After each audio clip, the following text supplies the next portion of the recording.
Hello students, welcome to our channel Double R Coaching Classes. In a long time, बहुत समय हो गया है लगभग अपन को वीडियो शूट नहीं हुई है। उसके पीछे बहुत सारी कथाएं हैं, दास्तान है, जिक्र करेंगे, तब आपको बताएंगे। आज हम आपके लिए लेकर आए हैं एक बहुत ही महत्वपूर्ण टॉपिक जो कि बहुत ही इम्पोर्टेंट है।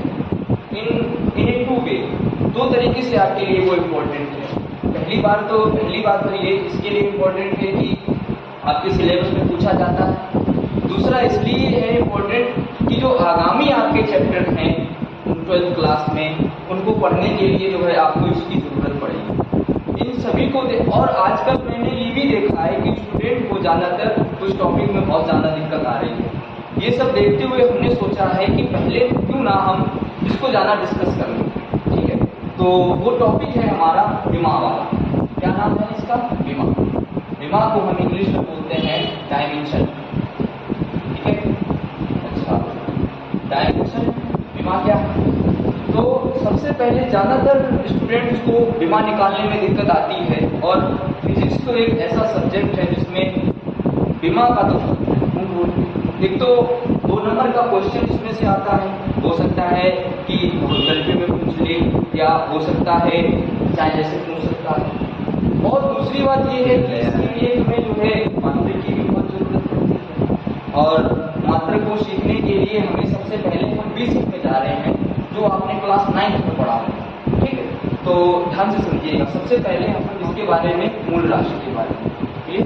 मूल राशि क्या होती है? मूल राशि की परिभाषा आपको पता होगी क्योंकि आपने 9th क्लास में पढ़ा हुआ है। ठीक है, तो हम केवल यहाँ पर आपको बता रहे हैं। ओके, चलिए। तो सबसे पहले जो है हमारी जो 7 मूल राशियाँ होती हैं, वे मूल राशि जो फिजिक्स में मूल रूप से उपस्थित होती हैं, जिनको प्रदर्शित करने के लिए हमें किसी भी अन्य राशि की जरूरत नहीं होती। ठीक है, वो है, पहली है आपकी लंबाई, दूसरी है द्रव्यमान, तीसरी है समय, चौथी है पदार्थ की मात्रा, 5वीं है ज्योति तीव्रता, 6ठी है विद्युत धारा, और 7वां है हमारा ताप, जिसको हम टेम्परेचर बोलते हैं। अच्छा, तो ये 7 मूल राशियां हैं। इन 7 मूल राशियों को खूब अच्छे तरीके से देख लो, आराम से, अगर हो सके तो इसको स्क्रीनशॉट ले लो, और स्क्रीनशॉट लेने के बाद उसको आराम से पढ़ते रहो। अच्छा, ये तो हमारी मूल राशि है। जितनी भी अन्य राशियां हैं तुम्हारी, इन्हीं मूल राशियों की सहायता से जो है मिलकर बनाई जाती है ना। इन 7 मूल राशियों से मिलकर बनाई जाती है। इनका अपन यूज करते रहते हैं, इन्हीं से मिलाकर अभी बताऊंगा आपको कि कैसे यूज करते हैं। उसके बाद में इन मूल राशियों को प्रदर्शित करने के लिए हमें जो है कुछ चिन्ह की आवश्यकता, कुछ एक अन्य राशि की जरूरत पड़ती है। उस राशि को हम बोलते हैं उसका मात्रक। ठीक है, तो जैसे ही तुम्हारी ये मूल राशि है, और उन मूल राशियों को प्रदर्शित करने के लिए जो मात्रक होते हैं उनको हम बोलते हैं मूल मात्रक। और इसी प्रकार से 7 हमारे मूल मात्रक भी। कैसे सर? जैसे लंबाई है आपकी, और इस लंबाई का जो मात्रक है वो क्या है? मीटर। इनके मतलब ये है कि लंबाई को प्रदर्शित करने के लिए आपको कॉपी पेन पर बताने के लिए आपको जो है मीटर लिखना पड़ेगा। 5 मीटर हमने लिख दिया, ऐसे करके हमने कहा 5 मीटर। अब ये 5 मीटर जो है तुम्हारे पास, ये 5 क्या, ये संख्यात्मक मान है। ये संख्यात्मक मान है जिसको हम बोलते हैं परिमाण। और वैसे कोई भी अगर तुम्हारी, अब मैं आपको एक एग्जाम्पल के थ्रू समझाने की कोशिश करूंगा। देखिएगा, मैं ज़्यादातर क्लासों में जो है इस एग्जाम्पल को लेके चलता हूँ। जैसे मैं आपके सामने 4 संख्याएं लिख रहा हूँ। देखिए, ये 5 लिखा मैंने, ये 5 लिखा, ये 5 लिखा, एंड ये 5 लिखा। आपके सामने ये दिख रही होंगी। ये क्या है? 5 5 5 5 5 लिखे हुए। अब आप इन चारों में कोई भी अंतर नहीं कर पा रहे होंगे, कोई डिफरेंस नहीं कर पा रहे होंगे। अब थोड़ा रुकिए, हमने यहाँ लिख दिया m, यहाँ लिख दिया l, यहाँ लिख दिया सेकेंड, और यहाँ पर लिख दिया है क्या? अब क्या है? अब ये है तुम्हारे पास, देखो 5 मीटर। यानी अब ये संख्या के लिए आपके दिमाग में थॉट चेंज हुआ। अब आप ये सोच रहे हैं सर ये 5 मीटर है, m4 क्या है? मीटर। ये 5 मीटर है, यानी ये कोई दूरी होगी, वो लंबाई हो सकती है, चौड़ाई हो सकती है, कोई भी, हालांकि है आपकी दूरी। तो ये जो आपका विचार बदला है वो किसकी वजह से बदला है? इस एम की वजह से।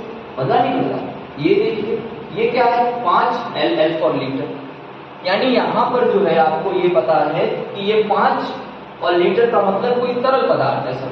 वो हो सकता है कि पानी हो सकता है कि दूध हो, कुछ भी इस टाइप से। तो ये 5 लीटर तुम्हारा क्या हो जाएगा, हमने ये कहा ये सर 5 लीटर तुम्हारे हिसाब से कोई द्रव हुआ। ठीक है, आगे अगर हम जाएं तो ये है तुम्हारे पास 5 सेकेंड। यहाँ पर ये जो 5 है वो संख्यात्मक मान है, और जो ये सेकेंड है, ये सेकेंड क्या बता रहा है कि ये कोई समय है, समय को डिनोट कर रहा है ना, 5 सेकेंड। ओके, उसके बाद ये है हमारे पास 5 किलोग्राम। 5 तो संख्यात्मक मान हो गया, और किलोग्राम जो है वो क्या है, एक द्रव्यमान है इस टाइप से। यानी कोई भी भौतिक राशि अगर है हमारे पास, ध्यान से समझिएगा सभी लोग, कोई भी तुम्हारे अगर भौतिक राशि है तो वो भौतिक राशि जो है दो चीजों से मिलकर बनी होती है। कितनी चीजों से? दो। एक तो उसका सर होता है परिमाण, जिसको हम बोलते हैं संख्यात्मक मान, और दूसरा क्या होता है उसका मात्रक। इसीलिए इसे कहा जाता है कि फिजिक्स में मात्रक बहुत जरूरी होता है, क्योंकि मात्रक पर ही पूरी राशि डिपेंड है, ये मैंने आपको बताया। इसीलिए मात्रक को खूब अच्छे से समझिए। परिमाण क्या होता है? जो भी संख्यात्मक मान होता है उसको हम क्या बोलते हैं? परिमाण बोलते हैं। और उसके बाद में जो तुम्हारे पास राशि लिखी होती है उसके पास में उसको बताने के लिए कि वो क्या है ना। तो हम ये समझ गए हैं कि जो भौतिक राशि है वो दो चीजों से मिलकर बनी हुई है। पहली बात तो ये परिमाण उसका, और दूसरा उसका क्या हो जाएगा? मात्रक हो जाएगा। क्लियर? हम इतनी दो बातें सीख चुके होंगे। पहली बात तो ये हमारी मूल राशि होती है, ठीक है, और दूसरी उनके मूल राशियों को प्रदर्शित करने के लिए जो मात्रक होते हैं उनको हम क्या बोलते हैं? मूल मात्रक बोलते हैं। अब समझो, जैसे अभी मूल मात्रकों को हम यूज कैसे करते हैं। जैसे अपन एक चीज देखते हैं, जरा हमने आपको एक उदाहरण के तौर पर एक चीज और सीखेंगे। तो चाल बराबर क्या होता है? चाल बराबर होता है दूरी और बटे क्या होगा? यही तो होता है ना। चाल बराबर क्या होता है? दूरी बटे समय। अब समझो, दूरी है, दूरी को कैसे प्रदर्शित करते हैं हम? ये बताओ, दूरी को जो मात्रक है दूरी का वो क्या है? मीटर है। यानी इसका मात्रक क्या हो जाएगा भैया? सर मीटर हो जाएगा इसका मात्रक। ठीक है, अच्छी बात है। फिर हमने बटे लगा लिया। अच्छा, ये समय है, और समय का जो हमारे पास मात्रक रहता है वो क्या रहता है? सर सेकेंड रहता है। तो हमने कहा चलिए ठीक है, तो यानी कि ये हो गया हमारे पास, क्या हो गया इसका मात्रक। किसका मात्रक है? ये हमारे पास चाल का मात्रक है ना। किसका मात्रक है? चाल का। और फिर वैज्ञानिकों ने ये देखा यार ऐसे दो लाइनें खराब हो रही हैं। अब जब ये दो लाइनें खराब हो रही हैं, इसको एक लाइन में लिखने के लिए हम कैसे इसको लिख लेते हैं? हमने इससे कहा, हमने इस मात्रक को जो है ऐसे लिख लेते हैं मीटर, और ये जो स्लैश का निशान लगाते हैं इसको प्रति बोलते हैं। और फिर उसके बाद हमने क्या लिखा है? सेकेंड। यानी चाल का जो हमारे पास मात्रक आता है वो क्या आता है? मीटर प्रति सेकेंड। क्लियर? क्योंकि विमान निकालने के लिए पहले हमें मात्रक निकालना जरूरी होना चाहिए। जब हमें मात्रक पता होगा तभी तो हम वहां से पहुंच पाएंगे। क्लियर? तो यानी कि चाल का मात्रक हो गया हमारे पास मीटर प्रति सेकेंड। और आपने ये भी देखा कि इसको बताने के लिए जो हमें जो यूज करना पड़ा, किसका यूज करना पड़ा? मूल मात्रकों का यूज करना पड़ा। क्लियर? इस तरीके से अब हम थोड़ी देर बीमा के बारे में चर्चा करते हैं, जो कि मतलब तुम्हारे में बहुत ही ज्यादा आता है कि जो हमारे पास मीटर है और इस मीटर लंबाई की जो बीमा होती है वो बीमा होती है L, और इसको हम कोष्टक में बंद करते हैं। बीमा को सबसे पहले हम कोष्टक में बंद करेंगे। अगर आपने ये कोष्टक में बंद नहीं किया तो आपका ये गलत हो जाएगा। क्लियर? अच्छा, करते भी कैसे हैं? क्योंकि हमें पता है कि लंबाई को इंग्लिश में क्या बोलते हैं? लेंथ बोलते हैं सर। तो हमने इसको लेंथ लिख दिया। क्लियर? उसके बाद द्रव्यमान है। द्रव्यमान को अपन कैसे प्रदर्शित करते हैं? मास से प्रदर्शित करते हैं, क्योंकि इसकी इंग्लिश क्या होती है? मास होती है। ठीक वैसे ही समय है, समय को हम कैसे प्रदर्शित करते हैं? टाइम से। ठीक है, और पदार्थ वो तुम्हारी कैसे प्रदर्शित होती है? क्वांटिटी ऑफ ए मैटर, है ना। Quantity of a matter, quantity of matter, यहां पर मैटर, ठीक है, इस तरीके से। अच्छा, ज्योति तीव्रता जो है वो तुम्हारी क्या है? ये इसको इंग्लिश में बोलते हैं ल्यूमिनस इंटेंसिटी। ये ज्योति की जो लौ होती है उसके लिए यूज होता है, इंटेंसिटी। क्लियर? विद्युत धारा है हमारे पास, तो इसको हम प्रदर्शित करते हैं इलेक्ट्रिक करंट से।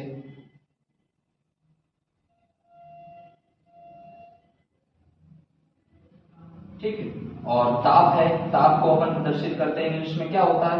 टेम्परेचर। ठीक है, इस तरीके से। अब मुझे एक बात ध्यान से बताओ सभी लोग, यहां पर लंबाई है, लंबाई की इंग्लिश क्या है? लेंथ, इसलिए इसकी विमा क्या हो जाएगी? एल। द्रव्यमान को इंग्लिश में मास बोलते हैं, इसलिए इसकी विमा क्या होती है? एम। ऐसे क्वेश्चन में बंद कर दो, ये एम हो गया। क्लियर? समय है, समय की विमा क्या होगी हमारे पास? टी, फिर बड़ा कोष्टक है, इसको ऐसे बंद कर दो। क्लियर? मोल की विमा क्या होती है? जो पदार्थ की मात्रा है वो मोल ही रहता है। ठीक, ये तुम्हारा केमिस्ट्री में जब यूज होता है उसके लिए मोल ही इसको रहने देंगे। क्लियर? आगे ज्योति तीव्रता है, ज्योति तीव्रता का मात्रक कैंडेला है, तो इसको हम प्रदर्शित करते हैं गाइस सीडी से प्रदर्शित करते हैं। और विद्युत धारा है, इसका जो मात्रक है वो क्या है? ए है, एम्पियर हो गया। और केल्विन है, मतलब ताप है, ताप का जो मात्रक होता है वो हमारे पास क्या होता है? के बोल सकते हैं इसको, या क्या बोल सकते हैं? थीटा, जरूरत के हिसाब से। 11th की जब पढ़ते हैं, जब हम फ्लूइड मैकेनिक्स में जब हम जाते हैं, तब हम क्या यूज करते हैं? थीटा यूज कर लेते हैं, नहीं तो हम क्या यूज करते हैं? इस हिसाब से। तो ये जो तुमने सीखी है, ये जो तुमने ली है, सबसे पहले क्या करो सभी लोग, इसको पूरे को स्क्रीनशॉट ले लो। क्लियर? स्क्रीनशॉट ले लो सभी लोग। आई थिंक आपने स्क्रीनशॉट ले लिया होगा। ओके, स्क्रीनशॉट लेने में अब आपको ये समझ में आ गया होगा कि लंबाई का मात्रक होता है मीटर और उसकी विमा क्या होती है? एल। ठीक वैसे ही द्रव्यमान है, और द्रव्यमान की विमा क्या हो जाएगी हमारे पास? एम। ये कोष्टक का विशेष तौर से ध्यान में रखें, और बड़ा ही कोष्टक बनेगा। अगर कोष्टक आपने नहीं बनाया तो फिर वो विमा में नहीं गिना जाएगा, है ना? इस बात का ध्यान रखें। लंबाई की विमा होगी, द्रव्यमान की विमा होगी, समय की हो गई, पदार्थ की मात्रा हो गई, ज्योति तीव्रता। इसमें ज्यादातर इंपॉर्टेंट आपकी ये 3 पार्ट है ये, और साथ में हमारा क्या हो गया? विद्युत धारा। ये तो 2 चीजें हैं 4 और 5 नंबर वाली, ये ज्यादा यूजुअल नहीं है। ये केमिस्ट्री में यूज होने को मिलेगा आपको, जब आप ये पदार्थ की मात्रा जो है केमिस्ट्री में पढ़ने को मिलेगा आपको। और ज्योति तीव्रता तो खैर अभी तुम्हारे में सिलेबस में है ही नहीं ज्यादा, क्योंकि तुम जब बीएससी में जाओगे, बीएससी के फर्स्ट ईयर में जाके, तब तुम्हें वहां जाकर जो है ये चीज दोबारा मिलेगी। कभी तुम साइंटिस्ट बनोगे जाके, तब वहां तुम्हें ज्योति तीव्रता की जरूरत पड़ेगी जाके। क्लियर? चलिए, ठीक है, तो चलिए अब हम आपको निकाल के बताते हैं कि विमा निकालते कैसे हैं। क्लियर? जैसे चाल का अभी हमने आपको उदाहरण बताया था, आपके सामने ही लिखा हुआ है चाल वाला।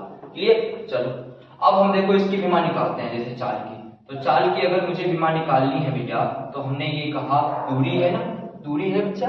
अब दूरी है, दूरी की विमा क्या होती है भैया? एल होती है। तो तुमने इसके ऊपर क्या लिखा? एल लिखा सर, फिर बटे लगाया, बटे लगा दिया। अच्छा, नीचे क्या है? समय है, तो समय की विमा हमारे पास क्या होती है? टी होती है। तो जब समय की मान टी होती है तो हमने इसको टी लिख दिया, ये हो गई।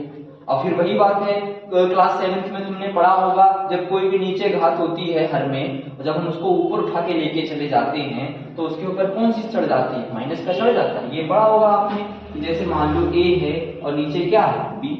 अगर मुझे इस बी को ऊपर लेके आना है तो फिर क्या होता है? ए ऊपर हो जाता है और बी की पावर क्या हो जाता है बच्चा? -1 हो जाता है। हो जाता नहीं हो जाता? ठीक है, तो इसी का यूज अपन करेंगे यहाँ पर। कैसे करेंगे? देखो, यहाँ पर सबसे पहले एल बना रहने देंगे, और एल के साथ में जब अपन टी को ऊपर लेके आएंगे तो ये टी कैसी, टी की पावर कितनी हो जाएगी? -1 हो जाएगी।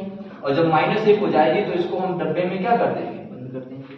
यानी ये जो विमा है तुम्हारी, ये विमा किसकी है सर? ये विमा सर चाल की है, ये विमा सर वेग की है। दोनों की विमाएं जो है समान है। चाल और वेग दोनों का मात्रक समान रहता है, केवल थोड़ा अंतर होता है चाल और वेग में। वो अंतर होता है कि चाल आपकी अदिश राशि होती है और वेग आपका कैसी राशि होती है? सदिश राशि होती है, बस। बाकी मात्रक की अगर हम बात करें तो मात्रक दोनों का सेम रहता है, यानी चाल और वेग दोनों का मात्रक कितना है? मीटर प्रति सेकेंड। और विमा कितनी आएगी इसकी? LT-, ठीक है। ओके, अगर दिक्कत कुछ आ रही है, इसमें आपको कुछ समझ में नहीं आ रहा है, तो आप कमेंट कर दीजिएगा, कमेंट में लिख दीजिएगा कि ये जो है नहीं समझ में आया सर, इसको दोबारा समझा दो, या कोई भी अगर तुम्हारा थॉट है तो उसको कमेंट में लिख देंगे, है ना। कमेंट में लिख देंगे कि ये चीज हुआ इस तरीके से। और अगर आपको वीडियो अच्छा लग रहा है और अगर आपको समझ में आ रहा है तो लाइक कर दीजिएगा। क्लियर? अब देखिएगा पहले ध्यान से। दूसरी बात ये है कि अब जैसे आप लोग जो ये वीडियो देख रहे हो, वीडियो देखने के साथ साथ में आपके ऐसे भी स्टूडेंट होंगे आपके साथ में जिनको ये चीजें समझ में नहीं आ रही हैं, आप उनको बता दो कि ये चैनल लो, चैनल का नाम बता देंगे सभी लोग उनको, और चैनल के बता देंगे साथ में कि उन्हें बीमा नहीं आ रही है, ये बीमा जो है देख लीजिए।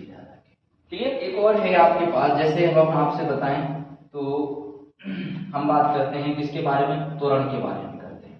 त्वरण बराबर होता है हमारे पास वेग बटे समय। त्वरण बराबर क्या होता है? वेग बटे समय। एकांक समय में तय किए गए वेग को ही हम क्या बोलते हैं? त्वरण बोलते हैं भाई। क्लियर है ना? तो त्वरण बराबर हो जाएगा वेग बटे समय। ओके, अच्छा, वेग का मात्रक हमारे पास क्या होता है भैया? वेग का मात्रक होता है सर मीटर प्रति सेकेंड। ओके, ये तो किसका है? वेग का। साथ में समय का भी तो एक मात्रक आ जाता है, और वो क्या है हमारे पास? सर 1 सेकेंड, और यानी कुल मिला के हो गए 2 सेकेंड। अब ये दोनों सेकेंड कहाँ रहेंगे? हर में ही तो रहेंगे, क्योंकि इनका गुणा हर में होगा ऐसे करके। तो जब इनका गुणा हो जाएगा तो ये हो जाएगा हमारे पास मीटर, और बटे ये सेकेंड और सेकेंड का गुणा होके हो जाएगा सेकेंड का स्क्वायर। यानी अब अगर हम बात करें, आपको पता तो होगी अगर आप 12th में हैं, तो त्वरण का मात्रक क्या होता है? त्वरण का मात्रक होता है भैया, त्वरण का मात्रक होता है मीटर प्रति सेकेंड स्क्वायर। क्लियर? यानी त्वरण का मात्रक हो गया हमारे पास मीटर प्रति सेकेंड स्क्वायर। अब अगर हम इसको बीमा बताएं, बीमा अगर हम निकालें इसकी, है ना, तो यहाँ पर ऐसे लिख देंगे त्वरण का मात्रक। ये अब हम इसकी बीमा निकालें, देखो आपके सामने निकालेंगे बीमा निकालेंगे। देखिए मीटर, तो इसकी बीमा क्या होगा भैया? एल होगी। क्वेश्चन बंद कर दो, बटे निशान लगाओ, जल्दी ये लगा दिया। सेकेंड है, सेकेंड की बीमा क्या होगी? टी होगी, लेकिन टी स्क्वायर है ना, तो टी स्क्वायर कर दो ऐसे करके। ठीक है? अब जब ये उठा के ऊपर लेके जाएंगे तो ये कैसा हो जाएगा भाग? माइनस का, यानी एल तो ऐसा जैसे ही रहेगा, और ये टी की पावर क्या हो जाएगा? -2 हो जाएगा। यानी बीमा क्या हो जाएगी हमारे पास? L3 - 2। ओके, तो ये चीज आप जल्दी से नोट क्या स्क्रीनशॉट ले लिया करो, पढ़ने बैठा करो, जब भी क्लास लिया करो तो अपने साथ एक कॉपी और एक पेन जरूर लेके बैठे। ये नहीं कि ऐसे ही लेटे हुए हैं, शौक से ऐसे देख रहे हैं, ऐसे नहीं समझ आएगा। कॉपी पेन जब आप लिखोगे, यूज करोगे, तब आपको फिर समझ में आएगा। क्लियर? और ऐसा भी नहीं है कि कोई भी चीज आपको समझ में नहीं आए, बिल्कुल। अगर आप में है सीखने की क्षमता तो आप बहुत कुछ कर सकते हैं। क्लियर? लेकिन उसके लिए आपको कंटिन्यूटी बनाना पड़ेगा, कंटिन्यूटी बहुत जरूरी है। क्लियर? तो क्या हो गया? ये हो गया सर कि देखिए चाल या वेग की बीमा के लिए सबसे पहले सूत्र बताना बहुत जरूरी है। क्या होती है? L3 - और अभी हमने त्वरण की बताई आपके पास, है ना, तो त्वरण की बीमा क्या होगी? L3 - 2। अब ठीक है, आगे वैसे ही जो है निकाल के रखेंगे, है ना, निकालते चले जाएंगे और आपकी बीमा जो है बढ़ती चली जाएगी। ठीक है, ऐसे ही हम बल की निकाल के देखें। देखो बल बराबर क्या होता है सर? बल बराबर होता है द्रव्यमान गुणे त्वरण। क्लियर? द्रव्यमान गुणे त्वरण। अब बल बराबर क्या है? द्रव्यमान गुणे त्वरण। और त्वरण के भी तुम निकाल चुके हो, और इसकी क्या होती है? द्रव्यमान है, इसकी बीमा क्या है हमारे पास? m, तो ये होती है m, और इसकी बीमा है L3 - 2। ठीक है, तो यानी जो बीमा आनी है हमारे पास वो क्या आएगी? बीमा हमारे पास आएगी MLT - 2। ये बल की बीमा है हमारे पास। यानी बल तक तो बीमा तुम्हें याद ही करना है, बिल्कुल कंफर्म रूप से। बल तक बीमा तुम्हें बिल्कुल पता होनी चाहिए। एक स्टेप और रह गई है इसमें, उसकी चर्चा आप नोट कर लेते हैं। चलिए आ जाओ। कार्य बराबर होता है बल गुणे विस्थापन। कार्य बराबर होता है बल में गुणे विस्थापन। अच्छा बल की भी निकाली हमने mLT माइनस 2, तो mLT माइनस 2 ये तो बल की है भैया, विस्थापन तो कोई दूरी ही होगी, जब कोई दूरी है इसका मतलब दूरी तो तुम्हारी L से होती है भाई, तो एक पावर ये है एक पावर ये है और गुणा में घातें क्या हो जाती है जुड़ जाती है, तो क्या हो जाएगा mL स्क्वायर T माइनस, तो यहाँ तक हो गया है ना। अब आज की क्लास अपन यहीं रोकते हैं और आई होप मैं ये आशा करता हूँ कि आपको जो भी मैंने आज बात बताई है, जो भी कुछ चीज़ें बताई हैं वो आपको समझ में आई हैं, है ना। अगर आपको ये समझ में आई है तो वीडियो पूरा आपने देखा ही होगा वीडियो, है ना, और देखने के बाद में और भी जिन्हें ज़रूरत है उनको आप जो है शेयर करेंगे, उसके बाद लाइक करके जाएंगे। कमेंट में जो है अगर आपको कुछ भी लिखना है, कोई भी चीज़ पूछनी है तो उसको कमेंट में डाल दो। अच्छा अल्लाह जो भी तुम्हें टॉपिक में दिक्कत आ रही है, जो भी अगर आपके और कोई टॉपिक है जिनको आपको दिक्कतें आ रही हैं, आप कमेंट में मुझे बता दो कि सर ये वाले टॉपिक हैं, तो मैं उनको जो है सरल तरीके से उन टॉपिक को समझाऊंगा और बिल्कुल अच्छी तरीके से समझाऊंगा।